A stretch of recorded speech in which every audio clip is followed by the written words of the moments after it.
Edward John Mastronardi, Edward John Mastronardi. What is the ethnic origin of this last name, Mastronardi? Italian, Italian. and my father's side and my mother's side French. Your mom is from French? Yes. I got it. So Italian and French. Yes. Very good combination. What is your birthday? 2nd of November, 1925. 25. So you are now 90. 90, yes. Where were you born? In Toronto, Ontario. Toronto. That's the biggest city in Canada, right? Yes, it is. Yeah. Tell me about your family. You just mentioned that your father's from Italy, your mom from France. Well, French Canada, yes. And my father was a pharmacist. Pharmacist. Yes. Yeah. And My mother was a teacher. what did she teach? I'm not quite sure, to be quite honest with you. I believe it was in Ottawa here, and it was on the French side. So if I were a good guess, probably to do with French-Canadian history. I see. Because my family originally came here, the Ville de l'Espérance, in 1648. 1648. It was an Ville de l'Espérance was a member of the army, and instead of going back to France, he was given the option of a tract of land on the St. Lawrence River between Three Rivers and Montreal. And so that's where the family started. The first medal is the British Which one? Okay. British Military Cross. Wow, military cross? Yes. That's a very It's high their- honor, isn't it? It's second to the Victoria Cross. Wow. And And then it was the Canadian War Medal that I served overseas. Then the North Atlantic Star for service in the North Atlantic. And then a Canadian Service Medal, War Medal. And then we go into 3 Korean medals so far right. to the far right on your, as you look at it. Yes. Yeah, yes.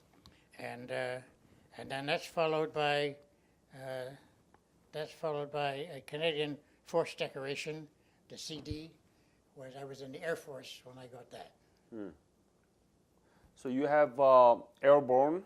Were you airborne? Yes, I was a paratrooper. Paratrooper. I was a battalion. Well, fancy name was jump master, but battalion para training officer. RCR. The Royal Canadian Regiment, 2nd Battalion. Yeah. And what's in the middle? You have 2 of them, right? What is that? This is the Order of St. George, which I was invested a little over a year ago. And this What's been recognized for that? service to the country. To the country. Yes. Okay, it's from Canadian government. Yes. Good. And this wonderful award from the Republic of Korea honoring my men, my 28 heroes, the Deuce. That's very nice of you to say that. I actually watched the film. Bob Neer introduced it to me, and I watched it in his home theater, right? And you say 28 heroes, but that was awarded to you, right, from the Korean government? Well, I was the commander, but I think you should note I was doing my job as a commander. They were making a huge sacrifice. So, as far as I can see, an award like this has to be for all of them, not just for one man. That's right. That's the 태극 무공 훈장.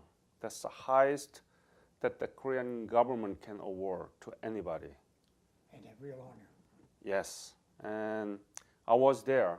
I know the whole process has been recommended by the Ministry of Patriots and Veterans Affairs, and directing manager Park came with the Korean ambassador.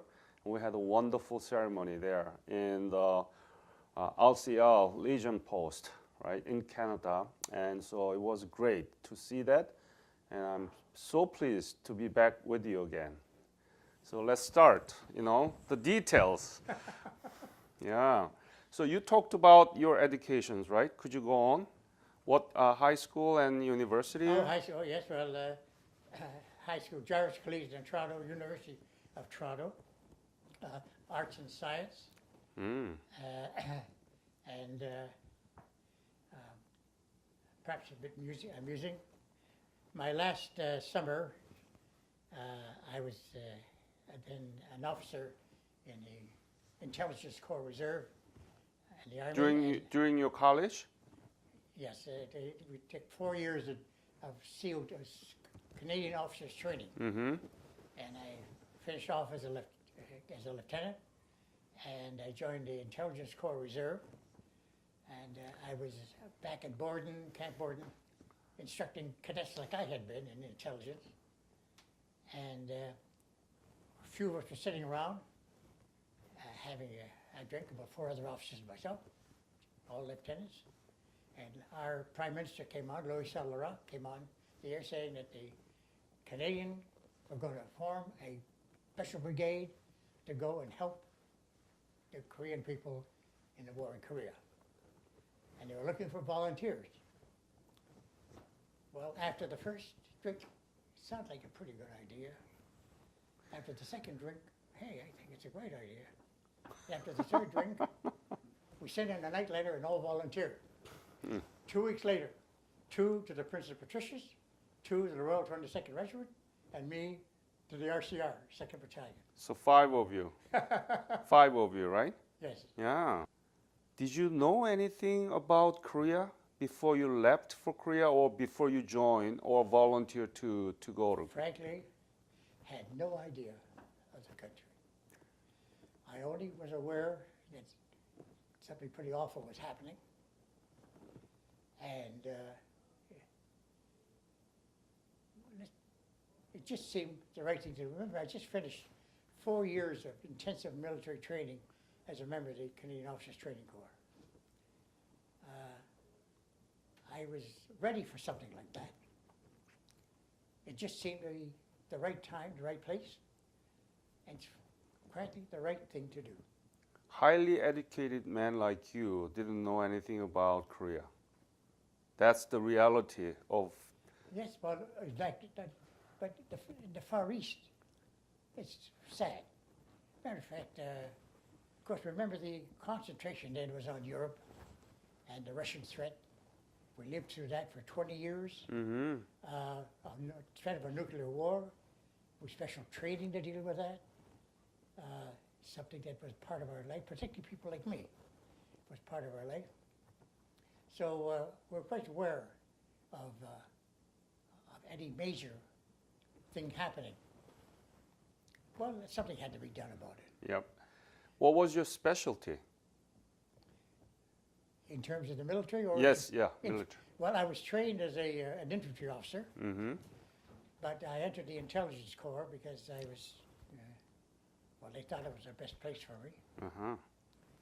And as I said, my first job with the 2nd Battalion RCR was Battalion Intelligence Officer and responsible for the scouts and snipers. I had a scout and sniper platoon.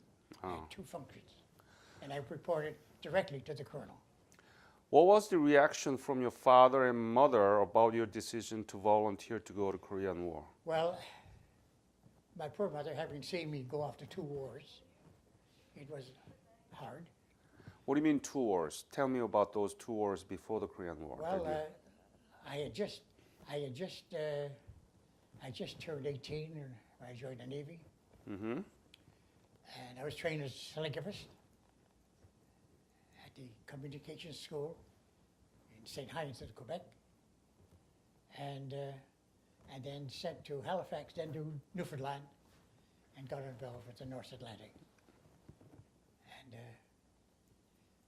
And because I was only 18, I had what they called a yellow card. I wasn't entitled to have a drink. Oh. There was always a rum served every day at 5 o'clock. That was called high spirits or top spirits. Oh. And I wasn't allowed. I was too young. But so when Christmas came, because I was the youngest person on the ship, I was made captain of the ship for the day. So every rule has an exception, right? So please tell me about North Atlantic. What do you mean by that? Is that battle or what? You're talking about World War submarine. In fact, the most. When was it? This is 44, 45. What was the name of your ship, Ed? What kind of ship was it? The last ship I was on was an auxiliary ship called a Preserver. It was filled with high test octane gasoline, and we had a fleet of anti-submarine ships with us that operated on, called fair miles, and they operated on high test gasoline. So we tragically, a German submarine had sunk a minesweeper, the Esquimalt. A fellow I went to signal school with went down with it.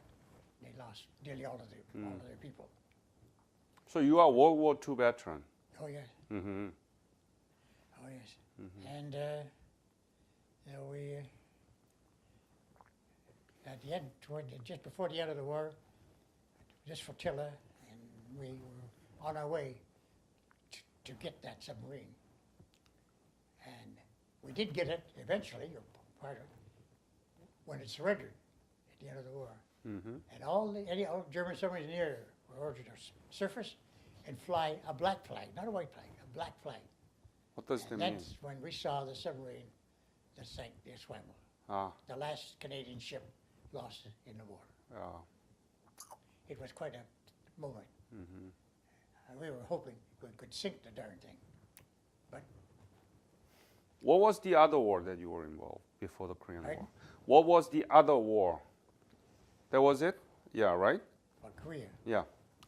So you didn't have to go to the basic military training because you are a highly trained officer already, right? Yes, oh yes, that's why, and also being with the intelligence corps, that's why the colonel selected me. And also I had a reputation of being very good tactician and field man, and that's why I was given to scouts and snipers. Because in our regiment, scouts and sniper platoon, they do the advance to contact the enemy. That means you contact the enemy, estimate its strength, if necessary, draw fire. So we did that once we launched the major attack to recapture the 38th parallel, and in May of 1951. Before, I want to talk about this. Where did you go from? Well, you were in Toronto, right? Yep. And then where did you go to Korea? Oh, well, I went to Petawawa, which was where the 1st Battalion was stationed, and the 2nd Battalion were being formed. And the 1st Battalion was given the job of training us, officers and men. And it was quite rugged. And they did a good job. But some of the 1st Battalion people felt a bit resentful that a bunch of people being hired to go to war when they felt they should be doing the job. But most of our people that were joining up were veterans of the Second War, battle experience, and that was important. So it doesn't matter of training them for war. Half of our people had been at war, including myself. So we knew what that kind of threat or risk was, which was important in terms of being able to maintain a very aggressive posture when we advanced up the Pochon Valley towards the 38th parallel, Chorwan, and then over the Imjin, Samachon River. Yeah. Where did you go from? Did you leave from Fort Lewis? From Fort Lewis, we sailed to Korea directly. When? Okay. April. 1951. April 51, yes.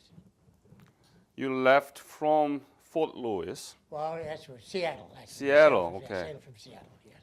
and then did you stop by in Japan or? No, we passed by the Hawaiian Islands, way to the south of us, Mm-hmm. and we straight to Busan. But were only Canadian soldiers, or there were Americans too, in No, the just ship? All Canadians. All Canadians. Yeah, but it was an American ship, an American Liberty ship. The General D. Patrick. I see. And you directly go to Busan and arrived, right? Yes. Yeah. Please tell me about Busan you remember when you first arrived. People, Well- buildings, and scenes. Well, first of all, the first thing we noticed was how beautiful the little islands were. And of course, Busan was in the distance. As we got closer, we saw this huge dark cloud over Busan. Oh, Pollution, big time. really? And when we got in there, it was night, just becoming night. And of course, when they started unloading stuff, the docks were just filled with a lot of little, young boys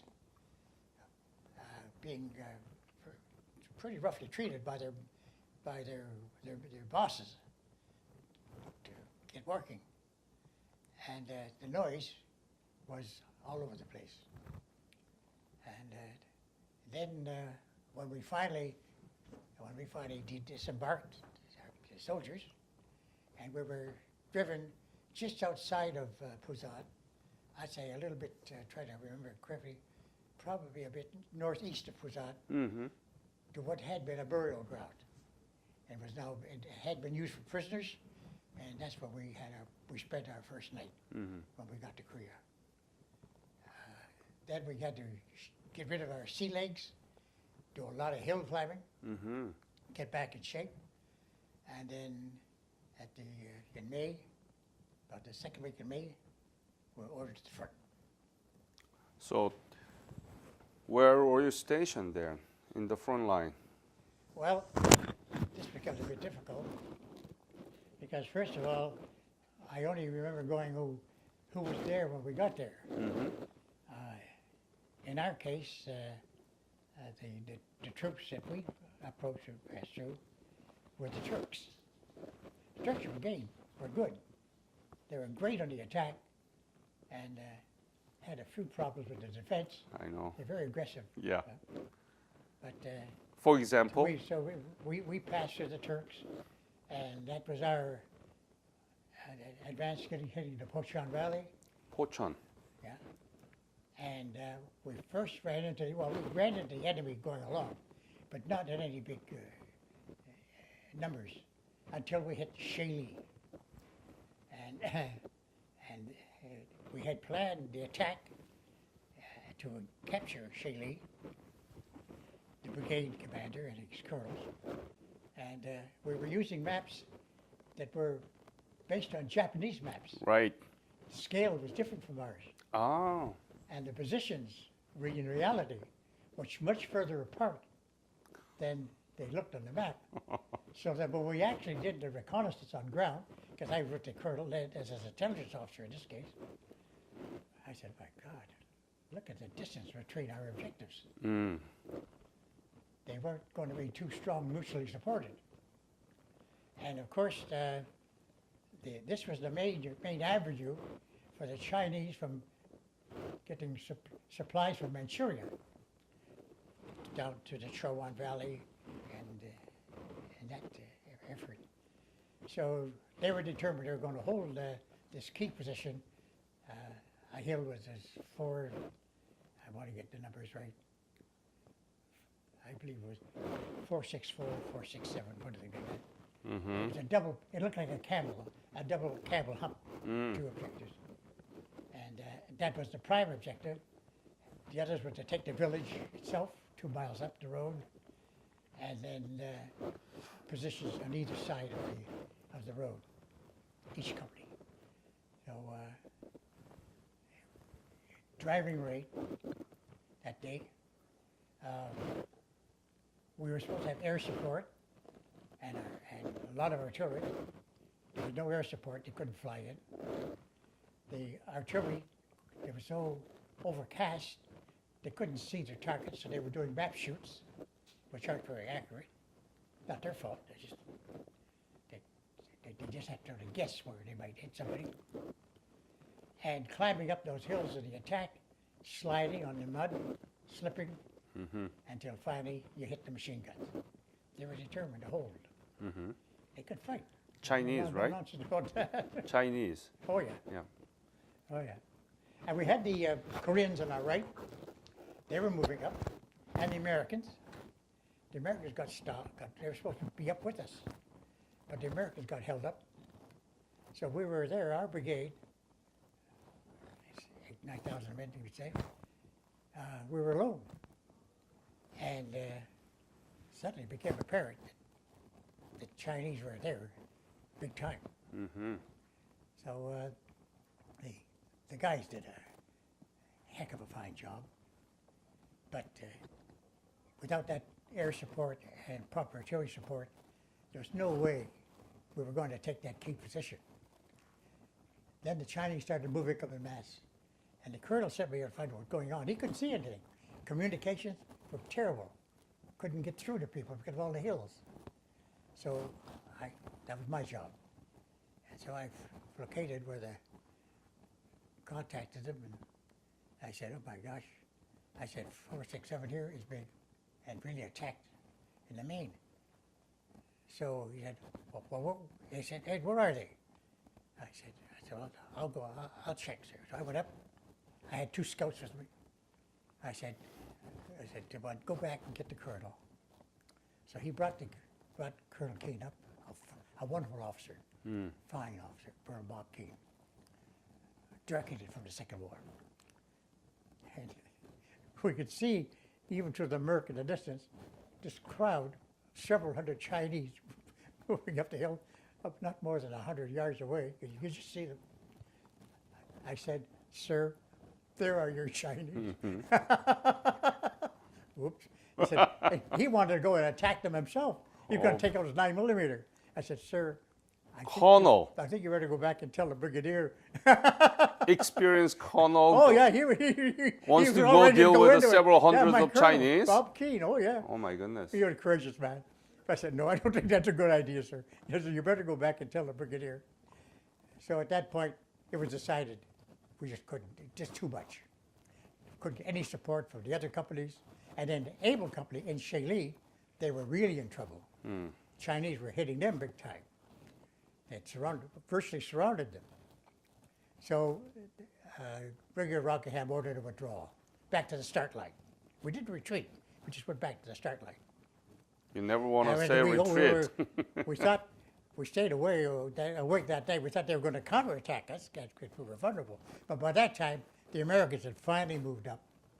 And the following day, beautiful clear day, the Americans launched, where we had used in companies, they launched a regimental attack. That was, and air support, everything beautiful. I'll tell you, we felt let down. We had all the worst of it, and they had the best of it. Anyway, but in fairness to them, they got the position. So Hill 4, 6, 4, and 7 was occupied Well, by our forces?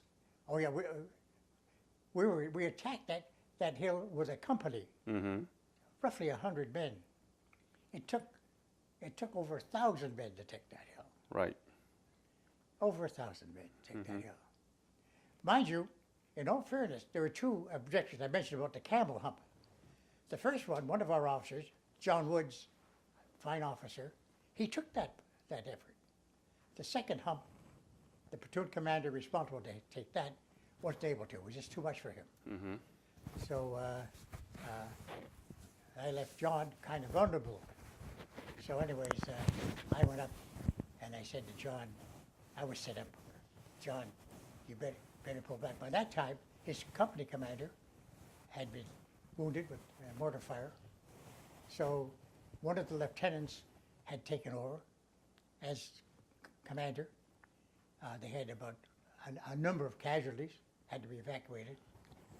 So that was part of the withdrawal back to the start line. And but John, he hated to have to give up his hill. I said, that's okay, John. There'll be another time. In that battle, there were several very courageous things accomplished. In one instance, at Shaley, the village itself, A Company's objective, they saw a group of Chinese, well, a group of soldiers in ponchos, American ponchos, setting up an American medium machine gun. They thought, oh, great, Americans arrived. It wasn't American, it was Chinese with American equipment. And opened fire on them. Well, one of then, Bren gunner, a machine gunner, by the name of Jack Sargent, when they were ordered to withdraw, he almost single-handedly held the Chinese off. But before that, I had attached two of my snipers to each of the companies. And one of my snipers, a Second War sniper by the name of Redhead, when they were setting up that medium machine gun I was talking about with their ponchos, and I observed this, he took down 5 Chinese in a row trying to ban that machine gun. They finally abandoned it. And there was a fantastic accomplishment of shooting. I must admit, my snipers were very good, all experienced, all of the Second War. And Jack, of course, helped with the withdrawal and is awarded a very fine decoration, a military medal for that. And then when I took over that platoon later on, he was my most dependable NCO, brave beyond imagination. What was your rank at the time? Lieutenant, Lieutenant. or lieutenant in American parlance. Mm-hmm. Yeah. You said that you didn't know really much about Korea before you left for Korea. You were there in the middle of real trench warfare. And what were you thinking? Did you think, Oh, I did you was say to heartbroken. yourself, why am I here? Or Oh, no. what am I doing? Any regret? Well, okay. Okay, I'll be honest with you. Yeah. Sitting in the hills, almost with the Siberian winds, 20 below zero, and when I told you about the little incident, how I enlisted in the first place, I was supposed to be doing postgraduate work at Yeah. Calgary. I sat there one night and I said, you stupid SOB. I said, whatever prompted you freezing up here, surrounded by Chinese? You must be nuts. Yeah, you must be nuts. Oh, no, I didn't believe that. No, when I saw the condition of the civilians, I saw the women. Well, there was something even more touching than that about how I was touched by the Koreans. When we were advancing up the Pochon Valley, and as I say, I was responsible for the scouts and snipers, make contact with the enemy.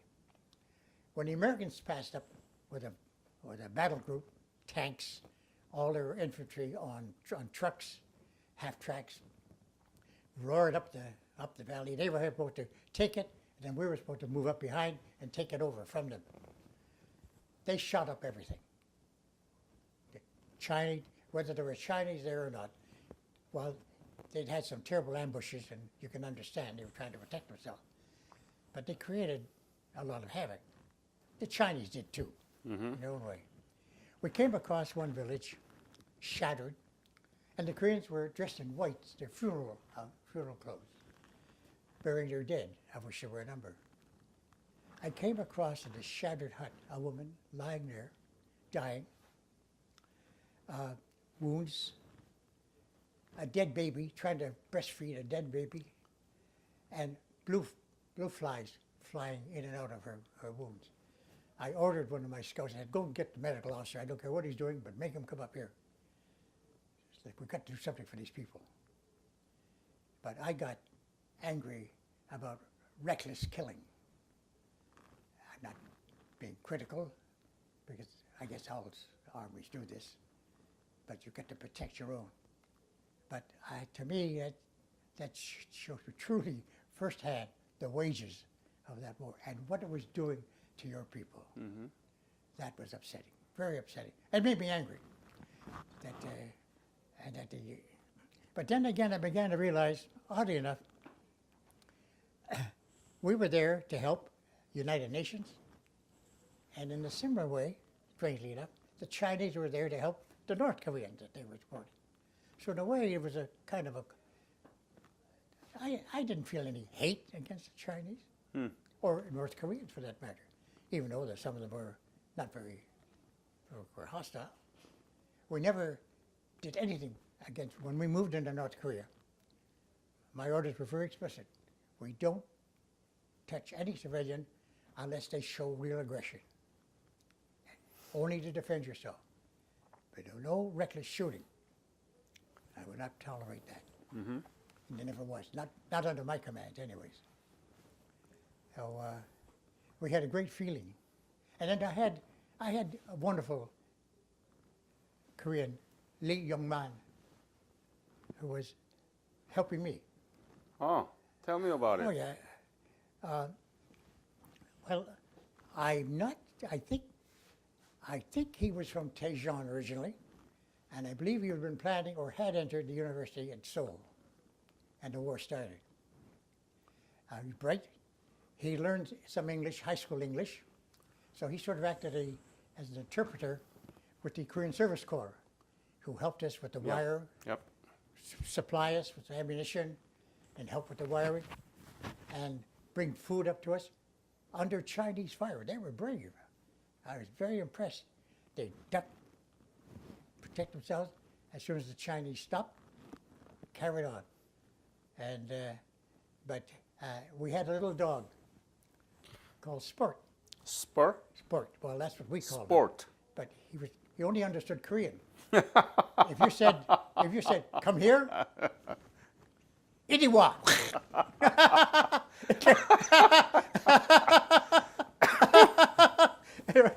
Well, there's a picture of me with Sport on that. He on wasn't that magazine. international at all, right?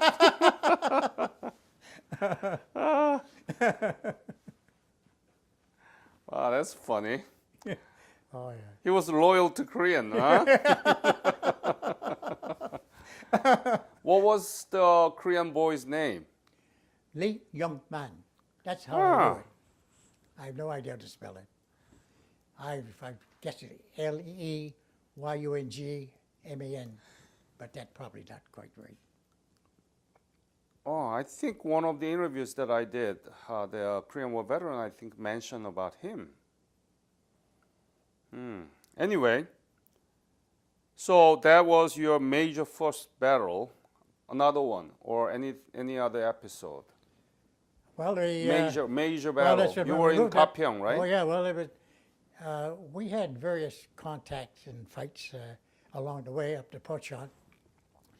When we finally crossed took up our positions on the Imjin River, then we were going to, I believe it was then called the Kansas line. We were going to move up against the Chinese winter line, which was on the north side of the Samachon Valley. And the key position, for where we were concerned, their position then, before on the south side, where the winter line was established, was a hill called 187. 187, yeah. 187, yes. It's a major defense position today. I've been there. I was fortunate enough a number of years ago to visit it. And that was going to be our objective. We had a divisional attack, British Combat Division, General Castles, Rockingham, our brigade commander. And the brigade on our right, the King's Own Scottish Borderers, the Cosbys, were to take Hill 355, which was the major position that area. And they attacked at midnight. I'll give you a date, about either the very end of September or the very beginning of October, 51. And we were to go, we were to hit, the Ulsters, the British Ulsters, were our start line, and we were just behind them, and we were to go at roughly 6 o'clock in the morning, because they figured they'd had the position by then. Well, the Chinese fought hard. They didn't want to give it up. So they didn't get it till 10 o'clock. The previous night, our company commander, a fine, Dick Medlin, but he did something I couldn't quite agree with. He said, well, I got a group of my men together with me, so the other officers. He said, you better be prepared. It could be pretty tough tomorrow. You could lose 50% casualties. Well, you know what the men started doing? He said, you or me, you know? In the attacks in Korea, in the hills, we didn't do this extended line that you see in all the movies on flat ground. You attack an arrowhead. Ah. And you have so therefore, that point of the arrowhead is quite vulnerable. Well, lucky me, I then had the 2 platoon, Able Company. I was the arrowhead. Oh. So I spent the night like the film Henry V before the Battle of Agincourt, talking to his men, calming them down. Well, I've rehearsed doing the same thing with my crowd, reassure them. Finally, the next morning, and they say we waited, and then we could hear the Cosby's going in with bagpipes, of all things, in this day and age, was supposed to be. But they got the position. 10 o'clock, bright sunlight day, 1,000 yards to go, arrowhead, we launched off. And of course, the New Zealand artillery was supporting us, and Australian 4.8-inch mortars were supporting us. Well, as we got closer, within a couple of 100 yards of the objective, waiting for the Chinese to open up, the mortars stopped firing because that gets to be dangerous then. But the New Zealand artillery still coming in. And this could sound like a phony story, but as we got close, within 120 yards, you could actually see the blur of the shells coming in. Huh. And I felt that I could reach up with a match and light it, but exaggeration, of course. But then finally, but shrapnel from a shell hitting at an angle goes forward. You don't have too much danger coming in back. So anyways, finally, we all started to go down because the shells were coming just in front of us. So I stood up and I did my John Wayne. I waved my 9mm in the air. I said, let's go, you bastards, you can't live forever. And away we went. I ran and they all ran with me. I'm so proud of those boys. Just, the Chinese opened fire, but then they broke and took off. Well, it's understandable, the Chinese command wasn't stupid. They'd lost the key position, 355. There's no way they're going to hold 187 for any length of time. So they took off. Instead of getting 50% casualties, I'm proud to say, in that attack, I didn't lose one man, not a single man, including myself. You're still in one piece.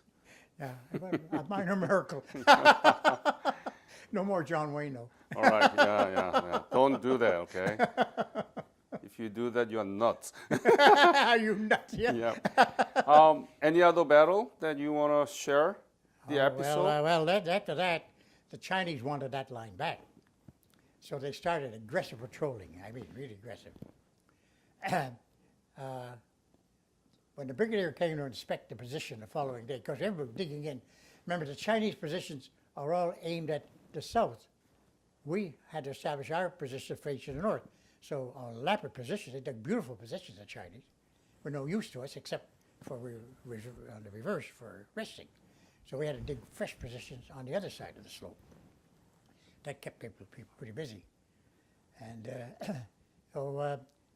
Brigadier Rockingham, a wonderful commander too, by the way, he came up to our position. He looked right and he said, there's this long ridge leading towards the Chinese side. He said, we should put an outpost there to act as a warning.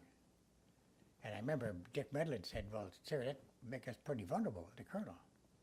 He said, well, if it gets too dangerous, you can always pull them back. Because he said, leave us open here, he said. Well, so we established an outpost. The platoon that had been in reserve, 3 platoon, then being led by a great sergeant by the name of Jim Woods, they were ordered to start. And then take it over. And it was just like a bent finger. And it was almost in the center of the Saint Michel Valley. It was downhill 600 yards from our main line, and 800 yards from the Chinese line. So it was obvious. It was very vulnerable. They set an aggressive patrol against it. It killed 4 men. Then I was sent out, beef it up, make it stronger. October the 14th, yes, 14th, that's the date, 1951. Midnight, I was hit by a company, Chinese, against one of my section positions. George James, the corporal, wonderful corporal. And we fought from 12 to 4 in the morning. They always said they were getting close to first light. They pulled off because they always worried about the air coming in. So, but one terrifying thing, sad, we could hear one poor Chinese moaning and crying desperately in the night. As there's some way we can put him out of his misery. I felt for that poor man, dying like that. And they left with a number of casualties. They left 2 wounded behind. One died quickly.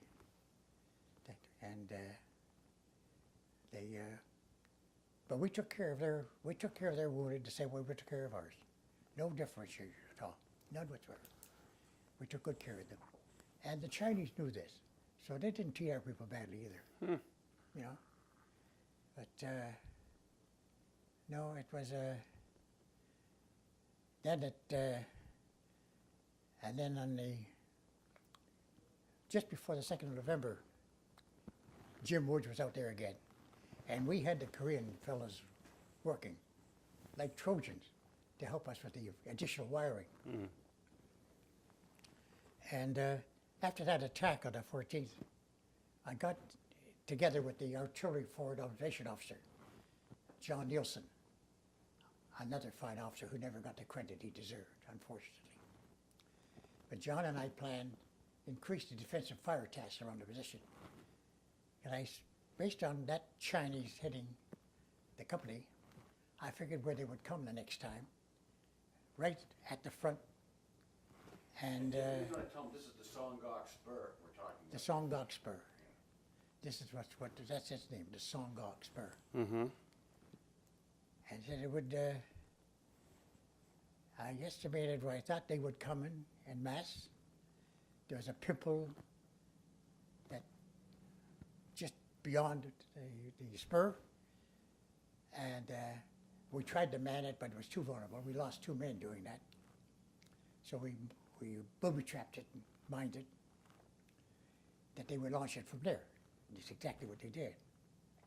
So we had the defensive fire task, artillery task, aimed at what we considered, together Jack and John and I, the most vulnerable attack points.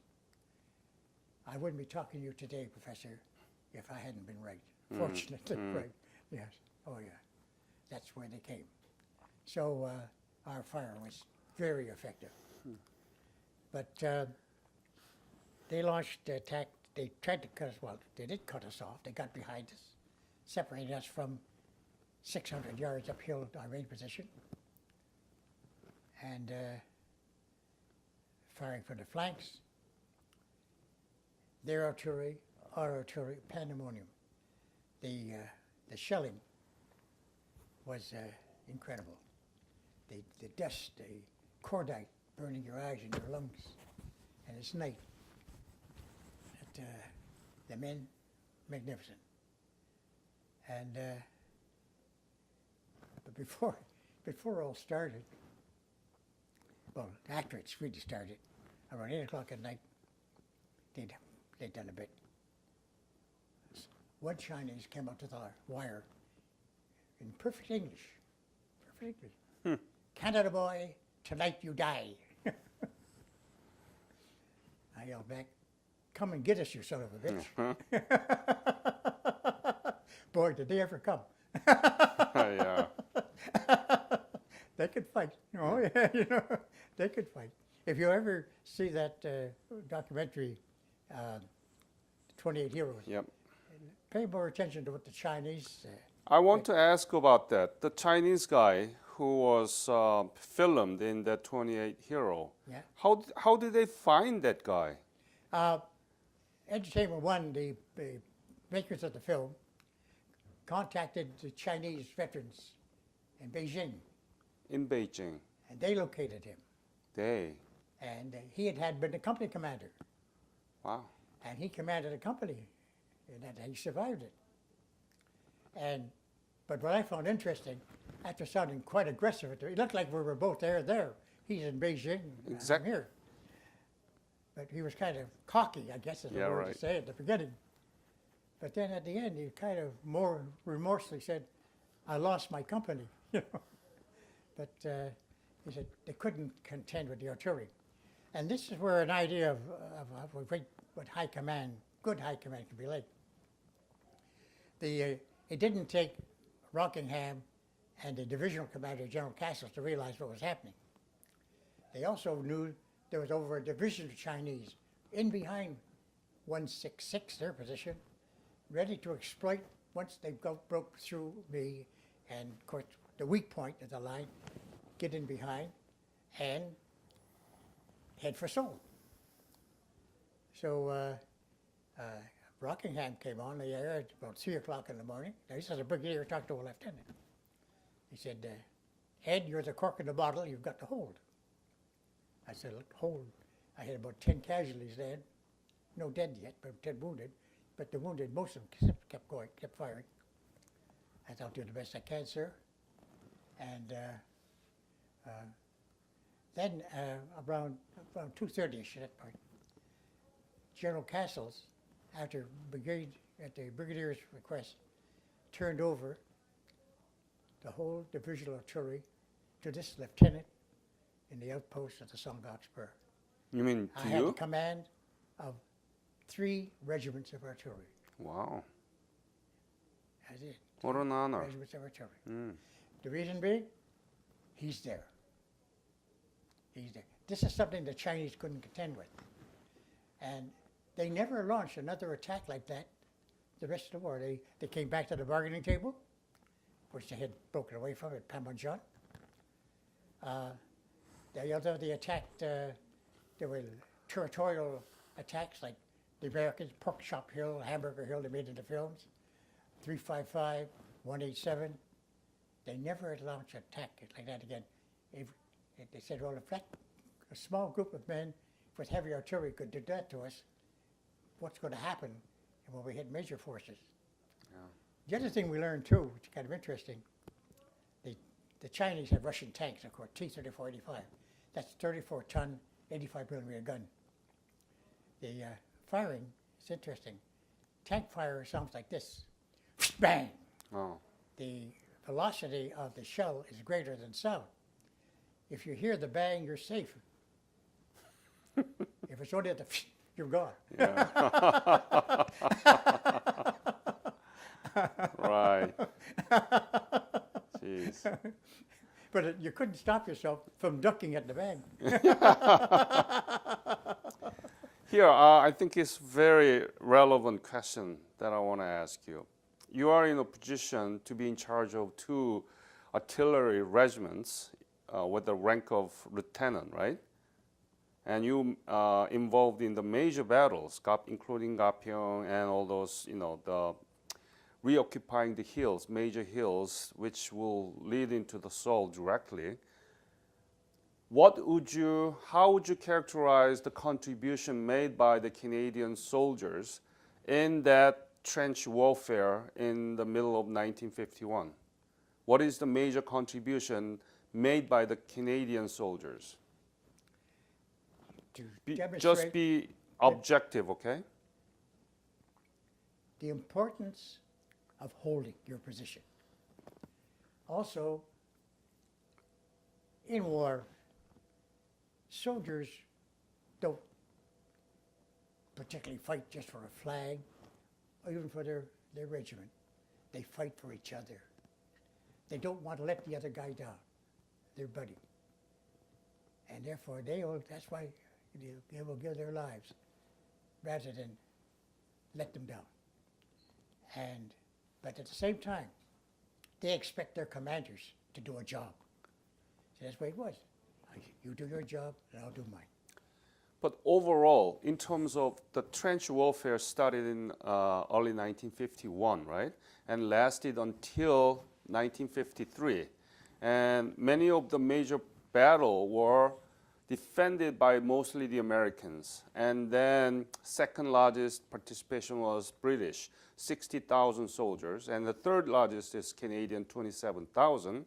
And then Australia, Turkey, New Zealand. Overall, the 38 parallel, overall that main line of resistance was divided by small forces. And my question is, what is the contribution made by the Canadian soldiers to maintain and defending the main line of resistance overall? I'm going to sound prejudiced, but I think, frankly, we were the best. Why? Because the type of discipline, the type of belief in each other, feeling of responsibility. You were there, you had a job to do. I used to say, don't think about family, don't think about home. This is your home, this is your family. That's what's important. And they believe that. And I think generally our soldiers believe that. Why Canadians? What made Canadian soldiers so unique in that perspective? Any characteristics from Canada, culture, tradition, or history? That's a difficult question to answer, Professor. I think so. I think in part.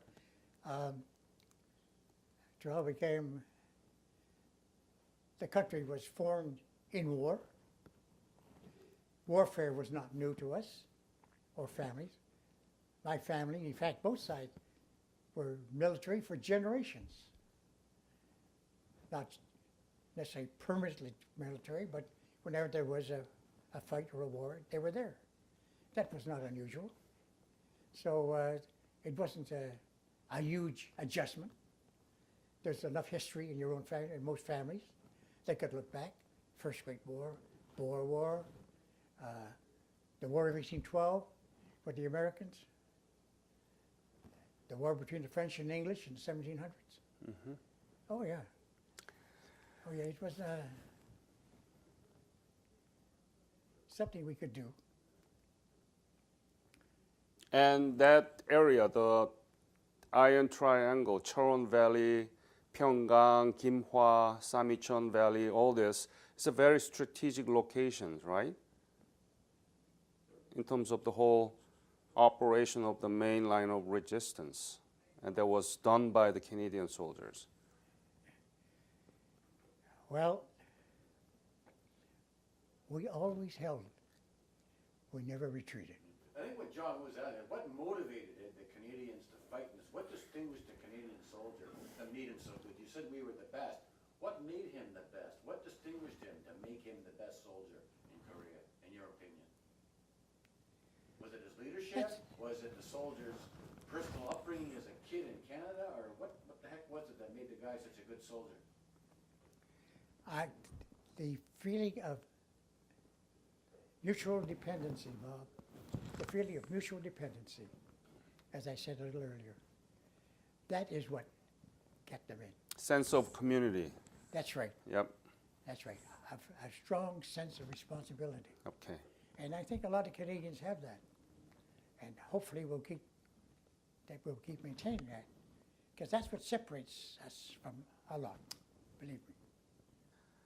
What kind of movie do you think you can make out of your Korean War experience? Well, I think that a fine movie, to be quite honest, could be made, and I'm not trying to push it, believe me, out of my book, Mark the Haggard Face. Mark the Haggard Face. That comes from a little poem. Help me, O God, when death is near, to mock the haggard face of fear, that if I fall I must, my soul will triumph.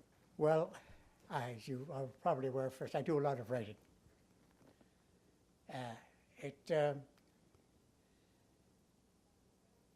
Just what I've seen other people happening to them. The Paul Anderson's death, for example, didn't actually happen to a Canadian. It happened to an American, just the way I wrote it. Uh-huh. Taken that way, found just the way I wrote it, found by the Ulsters Patrol. And also talking to people like Jim Gunn and others who had been prisoners, Yep. Chinese, with an idea of how the Chinese spoke. Right. Walked. So that was pretty accurate.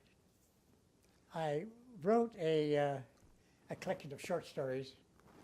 The fourth part of the short stories is called Tales of Korea. Tales of Korea. Mike Reardon, the 29th hero. Yeah. There's a couple of short stories there that it talks about the attack of 187, and it talks about a leave in Seoul, and a night attack, a night patrol to capture a prisoner that ended in a rather weird way. So I did, and also I carried Reardon beyond that to older age. A You couple did? of episodes, yes. To older It age, is just short stories, eh? short Okay. stories. When you were in Korea, had you been in Seoul City? Seoul, oh yes, I had a couple of leaves in Seoul. What did you see there? In Seoul, how was it? Oh, terrible.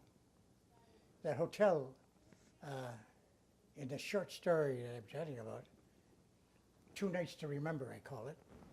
Well, the first night to remember was a visit to Seoul, and it describes exactly how I saw it, who I met. Describe Not it me, now. Describe My it now. character, Yeah. Oh, not me.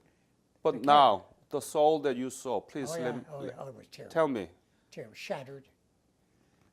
People picking in amongst the ruins, trying to find fuel, anything to live with. It was just, it was heartbreaking. Heartbreaking.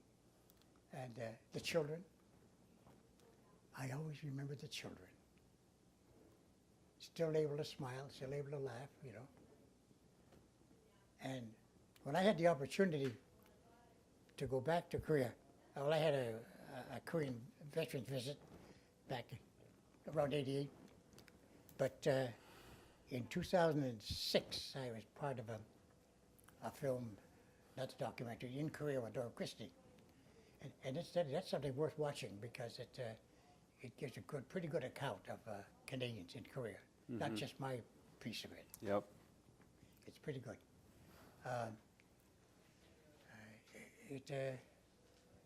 When I went up the Pochon Valley again, beautiful resort area now, I saw the young families. I saw the children laughing, playing while we climbed the hills.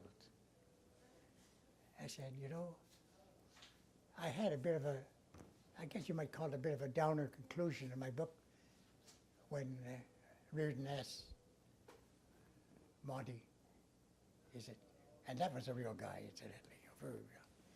Asked guy about it, was it really worthwhile? And he wasn't sure. Well, Professor, when I saw that in 2006, I was very sure. The other great feeling I got out of that, because I was kind of the senior member of that film group, they took us right to the line, something not many people can do. And this young colonel, Korean colonel. Very impressive young man. At the end of it, I was asked to make a presentation to him of a special medal that had been made for occasions like that by the film company. To thanking him, he said, through his interpreter, no, no, no. I should be thanking you and all the other Canadians for helping to give us back our country. That, Professor, I knew that was worthwhile, really worthwhile. So you have a clear picture of Seoul in 1952, and you've been back to Korea twice, and now you have a very clear picture of 21st century of Korea. How do you see that? How does that possible? Fantastic. How is it possible? It shows you the strength and flexibility, the versatility of the people. Incredible. Very impressed what can be done. That people should be, you don't have to give up, no matter how tough things become. There's always a way if you're willing to work for it. And Koreans, on contrary to their northern counterparts, have done that. And I've been saying this loud and clear to people about the evolution.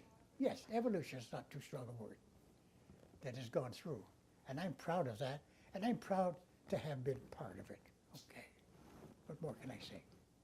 What more can I say? Little promotion. I think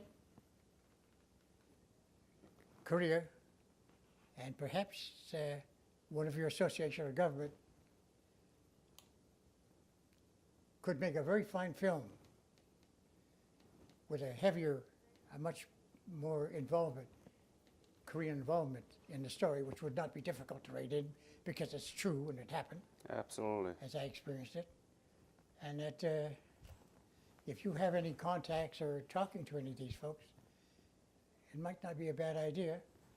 Use the book as a base, as a start, but a good screenplay, bringing in, you'll see in one of my short stories, if you get a chance to read it. I want to wrap this interview now.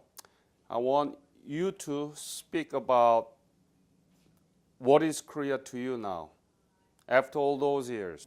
An inspiration of what can be done, Wow. no matter how tough it gets. I never felt kindly towards quitters, people who give up too easily or try to look for somebody else to solve their problems.